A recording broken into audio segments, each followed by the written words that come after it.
வணக்கம் நண்பர்களே. நாளைக்கு இந்தியாவிலேயே ஒரு பிரமிப்பாக பார்க்கக்கூடிய ஒரு முக்கியமான நிகழ்ச்சி உத்தராகண்ட் மாநிலத்தில் நடக்க போகுது. அதை பற்றி கொஞ்சம் பார்ப்போம். இன்னைக்கு யூனிஃபார்ம் சிவில் கோடு, பொது சிவில் சட்டம் அப்படிங்கிறத உத்தராகண்ட் மாநிலத்தில் முதலாக அந்த சட்டத்தை அமல்படுத்த போகிறாங்க. நாளைக்கு அந்த பில்லு ப்ரெசென்ட் பண்ண போகிறாங்க. அதுக்கப்புறம் 2 நாள் விவாதத்தில் அதை சட்டமாக மாற்ற போகிறாங்க, கொண்டு வர போகிறாங்க. இதில் என்ன அப்படின்னாக்கா, 2014 பிஜேபியோட மேனிஃபெஸ்டோவில் அது இருக்கு. யூனிஃபார்ம் சிவில் கோடு, பொது சிவில் சட்டம் வரணும் அப்படிங்கிறது இருந்துகிட்டு தான் இருக்கு. பல நாடுகளில் ஏற்கனவே இருக்கு, இந்தியாவில் இல்லை, அது வரப்போகுது. எல்லா மதத்துக்கும் அவங்கவுங்களுக்கு தனித்தனியாக ஒரு ஆக்ட் இருக்கு. அந்த சிவில் சட்டம்னு ஒரு தனித்தனி ஆக்ட் இருக்கு. அது எல்லாத்தையும் ஒன்னாக்கி, அது எல்லாத்தையும் இதுவாக்கி பொதுவாக ஒரு சிவில் சட்டத்தை கொண்டு வரது தான் பிஜேபியோட கொள்கை. அதை நிறைய மேனிஃபெஸ்டோவில் அறிவிச்சிருக்காங்க. இதுக்காக உத்தராகண்ட் மாநிலத்தில் என்ன செஞ்சிருக்காங்க அப்படின்னாக்கா, 2022 ஒரு ஃபார்மர் முன்னாள் உச்சநீதிமன்ற நீதிபதி, ரிட்டையர்டு நீதிபதி ரஞ்சனா தேசாய் அவங்க தலைமையில் ஒரு கமிட்டி அமைச்சு கிட்டத்தட்ட 13 மாசமா அதை பற்றி தரவாக எல்லாம் அனாலிசிஸாக செஞ்சு, அதுக்கப்புறம் ஒரு 38 தரம் மீட்டிங்லாம் போட்டு, அது தவிர மக்கள்ல அவங்களுடைய அபிப்பிராயங்கள் எல்லாம் கேட்டு கிட்டத்தட்ட 2 லட்சம் அபிப்பிராயங்கள் வந்திருக்கு. நேர்முக கடிதம் மூலமா, இணையதளம் மூலமாக எல்லாம் வந்திருக்கு, இமெயில் மூலமாலாம். அதை எல்லாத்தையும் அலசி ஆராய்ஞ்சு ஒரு ரிப்போர்ட் செஞ்சு என்ன பண்ணிருக்காங்கன்னா, இப்ப டிராஃப்ட் பில் அப்படின்னு சொல்லிட்டு அந்த ரஞ்சனா தேசாய் ஜஸ்டிஸ் ரஞ்சனா தேசாய் கமிட்டி உத்தரப்பிரதேச முதல்வர் புஷ்கர் தாமி கிட்ட அந்த ரிப்போர்ட்டை கொடுத்துட்டாங்க. டிராஃப்ட் பில்ல கொடுத்துருக்காங்க. அந்த டிராஃப்ட் பில்ல நேத்து முதல்வர் அவருடைய வீட்டுல, புஷ்கர் தாமி அவர் தன்னோட வீட்டுல கேபினட் மீட்டிங்கை கூப்பிட்டு அது அப்ரூவும் ஆயிடுச்சு. இப்ப இதை சட்டமன்றம் கூடி இருக்கு. நாளைக்கு அந்த பில்லை பிரசன்ட் பண்ண போறாங்க. 2 நாள்ல விவாதம் எல்லாம் முடிஞ்சு உடனே இந்த பில்லு பாஸ் ஆக போகுது. உத்தராகண்ட் மாநிலம் இந்தியாவிலேயே முதல் மாநிலம் இந்த யூனிஃபார்ம் சிவில் கோடை பாஸ் பண்ண மாநிலம் அப்படின்னு அந்த சட்டத்தை கொண்டு வர முதல் மாநிலமாக வரப்போகுது. இதை எல்லாரும் ஒரு பிரமிப்போட பார்த்துட்டு இருக்காங்க. இதை பார்த்து இது ஆயிடுச்சுனாக்கா, இதுக்கு பின்னாடி நிறைய மாநிலங்கள் அதே மாதிரி யூனிஃபார்ம் சிவில் கோடை கொண்டு வரதுக்கான பிரயத்தனங்களையும் ஏற்பாடுகளையும் செஞ்சுக்கிட்டு இருக்காங்க. இப்போ நம்ம என்னன்னா, இதுல நிறைய நல்ல விஷயங்கள்லாம் இருக்கு இந்த யூனிஃபார்ம் சிவில் கோடுல.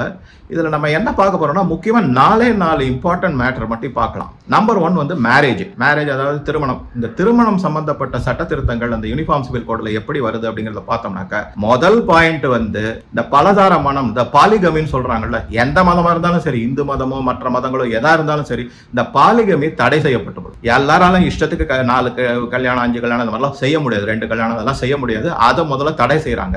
இது ஒரு முக்கியமான பாயிண்ட் அந்த சட்டத்துல. 2வது முக்கியமான பாயிண்ட் என்ன சொல்ல வராங்க அப்படின்னாக்க, இந்த குறைந்தபட்ச வயது இருக்குல்ல, அதுல எந்த மாற்றமும் கிடையாது. பெண்களுக்கு அதே 18 வயசு நிரம்பி இருக்கணும். அதே மாதிரி ஆண்களுக்கு 21 வயசு நிரம்பி இருக்கணும். நம்ம ஒரு ஆட்டோல நிறைய பாக்குறோம், பின்னாடி எழுதி வச்சிருப்பாங்க, இப்ப அவங்களுக்கு பெரிய ரிலீஃப், அதை மாத்த வேண்டாம், அப்படியே அந்த ஆட்டோல காசு செலவழிச்சு திருப்பி அந்த எழுத்துக்களை மாத்த வேண்டாம், அப்படியே அது ஓடட்டும். இது 2வது பாயிண்ட். அதுல 3வது பாயிண்ட் என்ன வருது அப்படின்னாக்க, இங்கதான் என்ன பண்றாங்கன்னா, சில மத தலைவர்கள்லாம் எங்களோட புனிதத்தன்மை கெட்டு போயிடும், இது சரி கிடையாது, எங்களுடைய சடங்குகள்லாம் மாறும் அப்படின்லாம் சொல்லியிருக்காங்க. அந்த மாதிரி எதுவுமே அந்த சட்டத்துல இல்லை. அவங்க என்ன சொல்றாங்க அப்படின்னாக்க, நீங்க திருமணம் உங்க மத சார்புப்படி, உங்க குல வழக்கப்படி, மத சார்புக்குள்ளே ஏகப்பட்ட மதத்திலேயே பல பிரிவுகள் இருக்கு, அவங்க குல வழக்கப்படி நீங்க எந்த விதமான சடங்கு வேணாலும் செஞ்சு எப்படி வேணாலும் உங்க திருமணத்தை செய்யலாம். அதுக்கு எந்த விதமான சங்கடங்களோ தடைகளோ இந்த ஆக்ட்ல இல்ல. இந்த மாதிரி வதந்தியெல்லாம் பரப்பாதீங்க அப்படின்றதையும் ஒரு கிளியரா சொல்லியிருக்காங்க. அந்த ஆக்ட்ல வந்திருக்கு. அதுவும் நம்ம கவனிக்க வேண்டிய முக்கியமான பாயிண்ட். இது வீண் வதந்திகளை யாரும் பரப்ப வேண்டாம். ஆனா சில மத தலைவர்கள் பரப்பிட்டு இருக்காங்க, அது உள்நோக்கம் வேற மாதிரி இருக்கும். ஆனா இதான் உண்மை. எந்த விதமான சங்கடங்களும் எந்த விதமான தடைகளும் மத சார்பு படியோ இல்ல குல வழக்கங்கள் படியோ செய்யலாம். அதுல எந்த தரப்பு. ஒரே ஒரு முக்கியமான பாயிண்ட் என்னன்னா, எல்லா மதத்தினருமே இந்த யூனிஃபார்ம் சிவில் கோடு படி மேரேஜ் ரெஜிஸ்டர் பண்ணியாகணும். அதுபடி நீங்க ரெஜிஸ்டர் பண்ணணுங்கிறது முக்கியம். ஏன்னா அது ஒரு ரெக்கார்டு இருக்கும் பின்னாடி. அதுக்காக இது மேரேஜ் சம்பந்தமான இது. இதை தவிர இன்னும் நிறைய பல விஷயங்கள் இருக்கு. இதுக்கு அடுத்ததை நம்ம என்ன பார்க்க போறோம் அப்படின்னாக்க, இன்ஹெரிட்டன்ஸ் 2வது முக்கியமான பாயிண்ட். இன்ஹெரிட்டன்ஸை பொறுத்த வரைக்கும் என்னன்னாக்க, அதாவது இது எப்படி சொல்லணும் அப்படின்னாக்க, பரம்பரையா வர சொத்தை யாருக்கு கொடுக்கறது? ஒரு குடும்பத்தில் இருக்கிற ஆண்களுக்கு மட்டும்தான் அந்த உரிமைன்னு இருந்தது இது வரைக்கும். குறிப்பா இந்து மதத்துல அந்த மாதிரி தான் இருந்தது. அவங்க அதுக்கு காரணம் என்ன சொல்லுவாங்க அப்படின்னாக்க, பெண்களுக்கு திருமணத்தும் போது நிறைய சீதனங்கள் கொடுக்குறோம், நிறைய செலவு பண்ணி கல்யாணம் பண்றோம், நகைகள்லாம் நிறைய ஏகப்பட்டது செஞ்சு தரோம் அப்படிங்கிற ஒரு ஹோதால இதை மறுக்கப்பட்டு இருந்தது. இதை இந்த இன்ஹெரிட்டன்ஸை இப்ப இந்த யூனிஃபார்ம் சிவில் கோடில் வந்து ஆண் பெண் பாலியல் ரீதியாக வேற மாதிரி இருந்தாலும் உரிமைகளின் அடிப்படையில் அவங்க 2 பேரும் சேம் தான், அவங்களுக்கும் ஈக்குவல் ரைட் உண்டு. இது வந்து பரம்பரை சொத்து தான். தனியா இப்போ ஒரு பொண்ணோட இல்ல பையனோட அப்பா அம்மா வந்து தனிப்பட்ட முறையில தான் சேர்த்து வச்ச சொத்துல அந்த இது வராது. பரம்பரையா வர சொத்துல வந்து பெண்களுக்கு சம உரிமை உண்டு. கல்யாணத்தை பத்தி அது அடுத்த பிரச்சனை, அதை ஏதோ இதுக்கும் சம்பந்தம் கிடையாது, சம உரிமை உண்டு. இதை வந்து சில மாநிலங்கள் ஆல்ரெடி இந்த சட்ட திருத்தத்தை கொண்டு வந்திருக்காங்க. இங்க நான் குறிப்பா சொல்ல விரும்புறது, தமிழ்நாட்டில் இந்த சட்டம் திருத்தம் ஆல்ரெடி இருக்கு. பட் இப்ப வந்து என்னன்னா, இந்த யூனிஃபார்ம் சிவில் கோட்ல இது வர்றதுனால இன்னும் வந்து சங்கடங்கள்லாம் நிவர்த்தி ஆகி இன்னும் பரிபூர்ண உரிமையை கொடுத்து சில தேவையில்லாத பிரச்சனைகள் எல்லாம் தவிர்த்து இன்னும் ஈஸியா அதை நடைமுறைக்கு கொண்டு வரதுக்காக இந்த சட்டத்துல இந்த இன்ஹெரிட்டன்ஸ் வந்து முக்கியமா பார்க்க வேண்டியதா இருக்கு. அது ஒண்ணு இருக்கு. இதுக்கு அடுத்தது நீங்க பாத்தீங்கன்னாக்கா முக்கியமான அனதர் 3வது பாயிண்டா முக்கியமான என்ன சொல்லணும்னாக்கா அடாப்ஷன். இந்த அடாப்ஷனை பொறுத்த வரைக்குங்க சில பேருக்கு வந்து ஏதோ மருத்துவ காரணங்களால குழந்தை இல்லாமல் இருக்கலாம், அவங்களுக்கு வந்து தனக்கு ஒரு குழந்தை வேணும்னு சொல்லிட்டு அவங்க போய் அடாப்ட் பண்ணிக்கலாம். நிறைய இடத்துல அடாப்ஷன் அலவுடு தான், அப்படி ஒன்றும் கிடையாது. ஆனால் முக்கியமாக எதுன்னா ஹிந்து அடாப்ஷன் ஆக்ட் மட்டும்தான் இருக்கு இப்போதைக்கு. மற்ற இதில் வந்து என்னன்னாக்கா வந்து மற்ற மதங்களில் வந்து அடாப்ஷன் வந்து கொஞ்சம் ஒரு சீரியஸா பார்க்கப்படுவது இல்லை. அப்படி பார்க்கப்படாம இருந்தாலும் மற்ற மதக்காரங்கள் இப்போ கிறிஸ்டியானிட்டியோ இஸ்லாமோ இல்லை பார்சியோ அவங்களுக்குலாம் என்ன அப்படின்னாக்கா கார்டியன் ரிலேஷன்ஷிப் தான் அவங்களுக்கு இருக்கு. அதாவது அவங்க வந்து ஒரு கார்டியனை தான் அடாப்ட் பண்ற குழந்தைகளுக்கு இருக்க முடியுமே தவிர அம்மா அப்பா மாதிரி இந்த இந்து மதத்துல சொல்ற மாதிரி ஒரு father son or father daughter parents daughter அந்த மாதிரி ரிலேஷன் வந்து ஹிந்து அடாப்ஷன் ஆக்ட்ல மட்டும்தான் இருக்கு. மற்ற ஆக்ட்ல வந்து கிடையாது. அதை இது பண்ணிருக்காங்க. அதையும் வந்து இந்த பொது சிவில் சட்டத்துல எல்லாருக்கும் பொதுவா அடாப்ஷன் ஆக்ட் அக்செப்டபிள், எல்லாரும் அதை செய்யலாம். அந்த கார்டியன் வார்டு அப்படிங்கிற ரிலேஷனை தாண்டி அப்பா அம்மா மகன் மகள் அந்த மாதிரி உறவை கொண்டு வரணும். அப்பதான் ஒரு ஃபேமிலி பிணைப்பு இருக்கும் அப்படிங்கிறதுக்காக அந்த இதை வந்து சட்டத்துல கொண்டு வந்திருக்காங்க யூனிஃபார்ம் சிவில் கோடுல. இதுவும் அந்த சட்டத்துல முக்கியமான 3வது பாயிண்டா நான் பாக்குறேன். 4வது தாங்க ரொம்ப நிறைய சங்கடங்கள் நிறைய விஷயங்கள் அதுல இருக்கு பேச வேண்டியது. எப்படி இருக்குன்னு பாத்தீங்கன்னா அது என்ன அந்த 4வது பாயிண்ட் என்னன்னா டைவர்ஸ். சோகமான நிகழ்ச்சி மனித வாழ்வுல வந்து திருமணமான மக்களுக்கு வந்து டைவர்ஸ் பிரிஞ்சு போறதுங்கிறது வந்து பிரிவினை அப்படிங்கிறது ரொம்ப மோசமான ஒரு சோகமான நிகழ்வு. அது இந்த டைவர்ஸ் வந்து நான் விவாகரத்து சொல்றோம் நம்ம. இது வந்து என்னன்னா ஹிந்துஸுக்கு வந்து என்ன அப்படின்னாக்கா இந்து டைவர்ஸ் ஆக்ட் இருக்கு. அதுக்கு தான் ஃபேமிலி கோர்ட்லாம் இருக்கு. இது தனியாக போக மாட்டாங்க. அந்த ஃபேமிலி கோர்ட்டில் போய் அவங்க வந்து டைவர்ஸ் வாங்கிக்கலாம், அது இது பண்ணலாம். அது தவிர்க்க முடியாத சில காரணங்கள், நான் இல்லைன்னு சொல்லலை.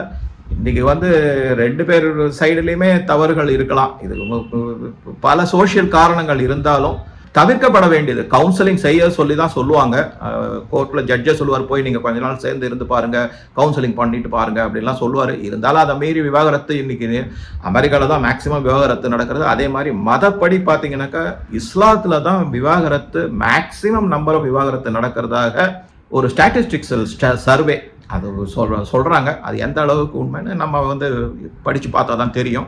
இப்போ நம்ம இந்த டைவர்ஸை பத்தி வரும்போது என்ன முக்கியமா கவனிக்க வேண்டியது இருக்கு அப்படின்னாக்கா இதுல வந்து இந்துஸ்க்கு நான் சொன்ன மாதிரி டைவர்ஸ் ஆக்ட் இருக்கு. மற்றவங்களுக்கு வந்து என்னன்னா மற்ற மதங்கள் வந்து அதை இதுவே அனுமதிக்கிறதே கிடையாது, அதை ஏத்துக்கவே இல்லை. டைவர்ஸ் கூடாது அப்படிங்கிற மாதிரி தான் இருக்கு மற்ற எல்லா மதத்திலையுமே. ஆனா என்ன பண்ணிட்டாங்கன்னா இதுக்கு வந்து ஒரு உதாரணம் சொல்லணும்னா கிறிஸ்டியானிட்டியில வந்து ஹென்றி VIII கிங் அந்த காலத்துல அவருடைய திருமணம் விவாகரத்துக்காக போன போது கிளர்கிகளால தடை செய்யப்பட்டது, அனுமதி அளிக்கப்படவில்லை. அது ஹிஸ்டாரிக்கல் எவிடன்ஸ், அதை நீங்க பார்க்கலாம், அது இருக்கு. அது ஹென்றி VIII சொல்லுவாங்க. அவர் இருக்கிற ஒய்ஃபை டைவர்ட் பண்ணிட்டு அதுக்கு வந்து மத தலைவர்கள் ஒத்துக்கல. அது பெரிய இஷ்யூ ஆச்சு. அதை பத்தி பெரிய ஹிஸ்டரி, அதை பின்னாடி பார்த்துக்கலாம் இன்னொரு தான். இப்போ வந்து முக்கியமா என்ன சொல்ல வரேன் அப்படின்னாக்கா இந்த இஸ்லாத்துல அதிகமா இருக்குன்னு நான் சொன்னேன் இல்லையா. இதுல நீங்க பாருங்க, அவங்க இந்த முத்தலாக்க சொல்லி, அதாவது தலாக் 3 தடவை சொன்னாங்கன்னாக்கா டைவர்ஸ், உடனே என்ன பண்ணுவாங்க, அந்த மௌலி கிட்ட போய் ஒரு இது மாதிரி ரெஜிஸ்டர் பண்ணுவாங்க. இவங்க 2 பேருக்கும் விவாகரத்து ஆயிடுச்சுன்னு சொல்லிட்டு. இது வந்து எந்த எக்ஸ்டென்ட்டுக்கு போயிடுச்சுன்னா ஆக்சுவலா வந்து இஸ்லாமுடைய அவங்களுடைய மத கோட்பாடுபடியோ இல்லை ஹதீத்லயோ இல்லை வந்து குரான்லயோ அந்த மாதிரிலாம் சொல்லலை. நிறைய கண்டிஷன்ஸ்லாம் இருக்குன்றாங்க. ஆனால் அதை வந்து இந்தியாவில் ரொம்ப கேவலமாக ப்ராக்டிஸ் பண்ண ஆரம்பிச்சிட்டாங்க. வாட்ஸ்அப்லலாம் முத்தலாக் போட்டு, இது ஆஃப்கோர்ஸ் மத்திய அரசு தலையிட்டு கோர்ட்டில் கேஸ் போட்டு அந்த முத்தலாக்கை ஒழிச்சிட்டாங்க. அதனால தான் அதை ஒரு வழியாக நிவர்த்தி செஞ்சுட்டாங்க, அதை எடுத்தாச்சு. அதனால தான் இன்ஃபேக்ட் உத்தரப்பிரதேசில் இருக்கிற நிறைய முஸ்லீம் லேடிஸ் வந்து பர்டிகுலராக வந்து பாஜகவுக்கு ஆதரவு தந்ததாக கூட செய்திகள் இருக்குது நிறைய. அதை பற்றி கூட பார்க்கலாம். இப்போ இதில் இன்னும் முக்கியமான என்ன விஷயம் அப்படின்னாக்கா இந்த விவாகரத்து ஆன உடனே அவங்களுக்கு ஒரு வெயிட்டிங் பீரியட் இருக்கும் அந்த லேடிஸுக்கு.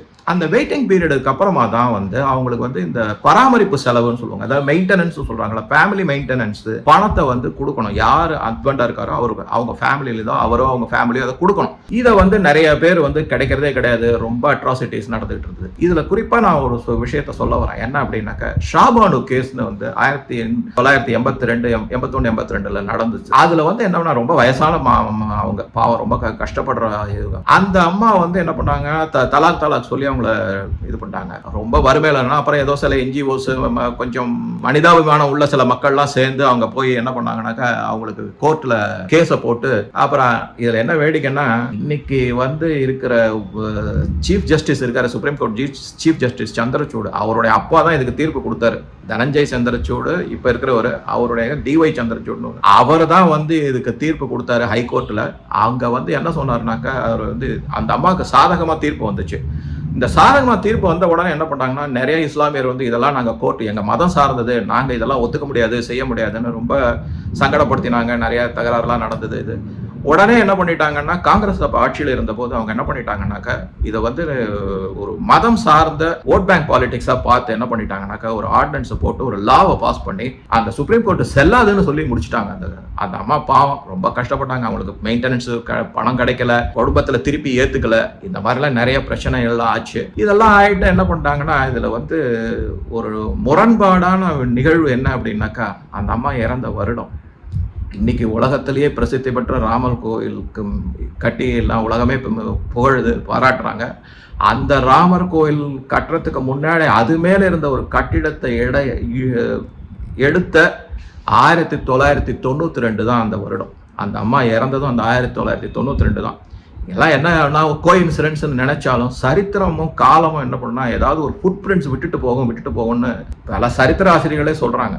அது வந்து அந்த மாதிரி ஒரு கோயின்சிடென்ஸ்ல இது ஒரு ஃபுட் பிரிண்டா நம்ம பார்க்கலாம். இந்த நிக்கா ஹலாலாவையும் மற்ற சில சங்கடங்களையும் எதிர்த்து தான் ஆல் இந்தியா முஸ்லிம் மகிழா மஞ்ச் அப்படிங்கிறவங்க கேஸ்லாம் போட்டிருக்காங்க. ஸோ இது ஒரு குறைபாடு அந்த இடத்துல அந்த மக்களுக்கு, அந்த எஸ்பெஷலி பெண்களுக்கு. 4 முக்கியமான இதில் தான் நாங்கள் கான்சென்ட்ரேட் பண்ண போகிறோம்னு பட்ஜெட்டில் நிர்மலா சீதாராமன் சொன்னது. ஏழைகள், பெண்கள், இளைஞர்கள், அப்புறம் அன்னதாதா. அதில் பெண்கள் 2வது இடத்துல இருக்காங்க. அவங்களுக்கு பெண்களுக்கு ஏதாவது செய்யணும். இஸ்லாமிய பெண்கள் வந்து இன்னைக்கு பாஜகவை சப்போர்ட் பண்ணுறது ஒன் ஆஃப் த ரீசன் வந்து இப்போ ஒன்றும் இல்லை. இந்த எண் மக்கள் யாத்திரையில நான் வந்து அண்ணாமலை சார் கிட்ட எத்தனையோ பேர் கை கொடுத்து சந்தோஷமா அவர் வரவேற்கிறாங்க. பிஜேபியை வரவேற்கிறத நான் கண்ணால பார்த்தேன் நிறைய வீடியோல.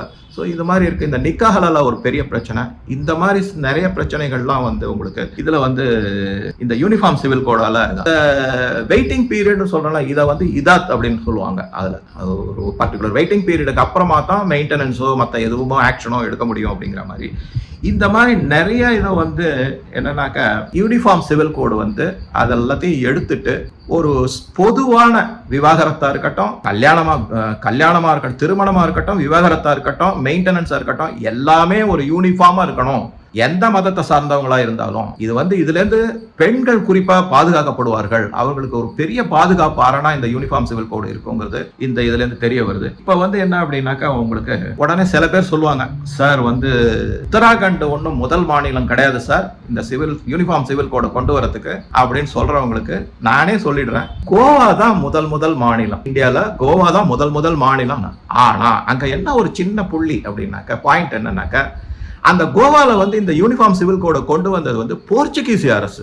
அப்ப போர்ச்சுகீசியர்கள் கோவாவை ஆண்டுகிட்டு இருந்தாங்க. எப்படி வந்து பாண்டிச்சேரியில பிரெஞ்சோ, மற்றது அப்புறம் டச்சு கூட ஆண்டாங்க.